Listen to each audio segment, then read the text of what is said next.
Roof preparation. The roof deck must be a minimum 15 and 32 seconds APA plywood, or 7/16 OSB. The plywood must be properly spaced to allow for expansion. In order for DaVinci Shake and Slate to lay flat, it is critical that the roof deck is clean of debris and that the surface is flat. Any decking flaws will affect the final appearance of the roof. Flashing. Once the roof deck is deemed flat and clean, an eaves flashing or drip edge made from copper, coated steel, or aluminum should be installed on the bottom perimeter of the roof. In areas where ice damming is possible, ice and water shield should be installed on the bottom eave of the roof and extend at least 2 feet above the plate line. Ice and water shield should be installed in all valleys regardless of climate. Additionally, if the roof pitch is less than 4 12, ice and water shield is required over the entire roof. Underlayments. Ice and water shield is installed in required areas. A minimum 30-pound felt should be installed over the entire roof. To meet the Class A fire rating, DaVinci Roofscapes requires an Elk VersaShield interlay or 2 layers of MB Technologies TU35 underlayment. When using the interlay method, the felt should be applied over the top portion of the shakes and extend onto the plywood sheathing so that the bottom edge of the felt is positioned at a distance above the butt equal to twice the weather exposure. So, for an exposure of 9 inches, start the next layer of felt 18 inches above the butt line of the course below, 20 inches above the butt line for a 10-inch exposure. Flashing. Once the underlayment has been installed, flashing should be installed on all gable ends. We recommend a D-style edging or overhanging drip edge. This edging should be made from copper, coated metal, or aluminum. Starter tile. DaVinci starter tiles should be installed once the underlayment and eaves flashing is in place. The starter tile should be installed with the DaVinci logo on top. The starter should overhang the drip edge approximately 1 inch. It is very important that the starter tiles be spaced 3/8 of an inch apart, as tiles will expand when warm. Each starter tile should be nailed with 2 nails on a line approximately 6 inches from the butt and 3/4 of an inch from each edge.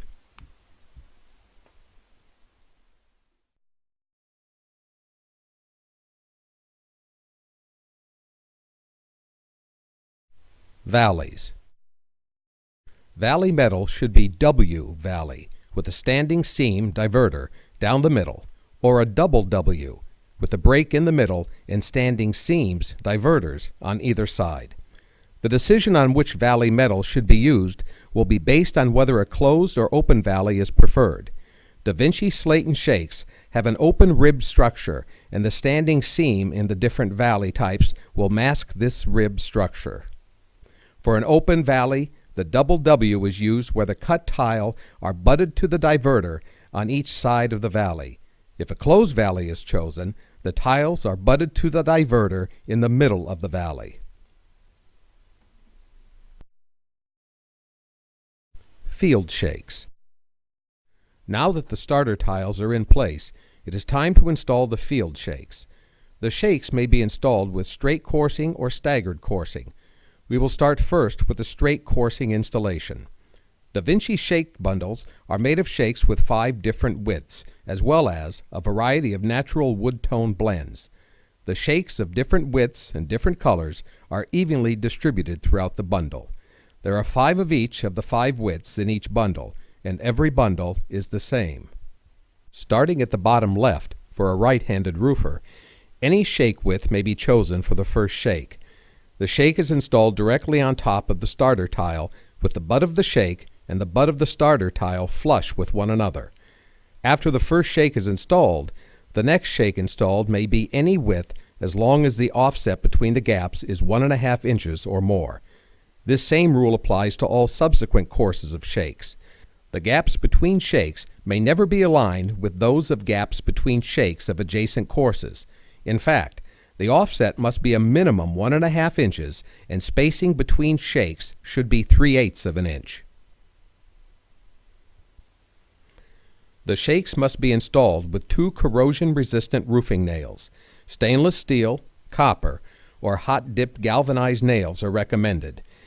Nails may be hand-nailed or driven with a coil gun. Staples are not approved fasteners. When attaching the shakes, special care should be used to make sure that the nails are driven flush with the top of the shake. Overdriving the nails or driving the nails on an angle will prevent the shakes from laying flat, and the shakes on top will lift. The installation can proceed with either a straight or staggered course installation. For a straight course installation, the shakes may be laid at a 10-inch exposure if the roof pitch is 6'12" or greater. For a 10-inch exposure, the installer would have his first course of shakes with their butts laid flush with the bottom edge of the starter. Each subsequent course of shakes is laid exposing the shake 10 inches to the weather. This is achieved by aligning the 10-inch mark on each shake with the tip of the shake below it. An alternate alignment method is using horizontal chalk lines to align the shakes. For this method, the installer snaps a chalk line 10 inches above the tips of the first course of shakes, or 32 inches above the butts of the first course. A chalk line can then be added every 10 inches all the way to the ridge line if wanted. Once the chalk lines are in place, the installation continues by placing the tips of the shakes on the chalk line and choosing the proper width of shake that will assure there is a minimum 1.5-inch side lap between the joints of shingles on adjacent courses. The shakes should be laid as they come out of the bundle. Not every shake will fit, so you may have to take a second or third shake from the top to assure proper side lap. A rack-type system, also known as rack style, stair-stepping, or pyramiding, should be used. This will prevent a same-size shake from being laid directly on top of another. If a staggered application is required, the shakes must be laid at a 9-inch exposure. If the 9-inch exposure is used, the horizontal chalk line should be laid 9 inches above the tips of the first course of shakes. All subsequent lines are chalked at 9-inch intervals. For staggered coursing, every other shake has their tip laid on the chalk line, while the alternate shake tips are placed approximately 1 inch below the line. Whether installing straight or staggered coursing, the installation of the field shakes will continue until you reach a gable, valley, hip, or abutment. When a gable is reached, it is preferred that the installer does not cut any tiles. When you get approximately 16 to 24 inches from the gable end, measure the remaining distance to the edge of the roof and pick 2 shakes that will fit that distance with adequate side-to-side spacing. The spacing may be adjusted between a 1/2 inch to 3/16 of an inch to make the shakes fit properly. Valley. When a valley is reached, shakes should be cut the correct angle to allow for an open or closed valley. These shakes are best cut with a circular saw, although they may be cut with a box knife if necessary. When installing shakes in the valley, depending on pitch, 2 shakes may be needed to be cut to finish the course. This can create buildup of shakes. To remedy this issue, Da Vinci designed a 12-inch valley shake. Due to the width of the shake, it is not necessary to cut 2 shakes to finish the course. The 12-inch valley shake is sold as an accessory piece, not standard in the field bundle. Hip and ridge. Once all the field shakes have been installed, a minimum 6-inch wide piece of non-corrosive metal should be placed over the hips and ridges. The metal should extend at least 3 inches from the center point on each side of the hip or ridge. When installing the hip and ridge, there are 2 options with Da Vinci shake: a 2-piece or 1-piece application. Demonstrated is the 1-piece application, which works best on pitches of 12 and 12 or less. Steeper pitches may cause the outside edge to lift, and it is recommended the conventional 2-piece hip and ridge method be used for pitches greater than 12 and 12. A double course of 6-inch shakes should be used at the bottom of a hip or the start of a gable. The bottom piece of hip and ridge should have 5 inches cut from the top of the shake. If preferred, on the bottom of a hip, 2 6-inch Da Vinci shakes placed upside down can be used as an undercourse. This will prevent the rib structure from being seen on the underside of the bottom piece of hip and ridge. One piece hip and ridge should be installed at a 10-inch exposure. A similar application is used for the ridge.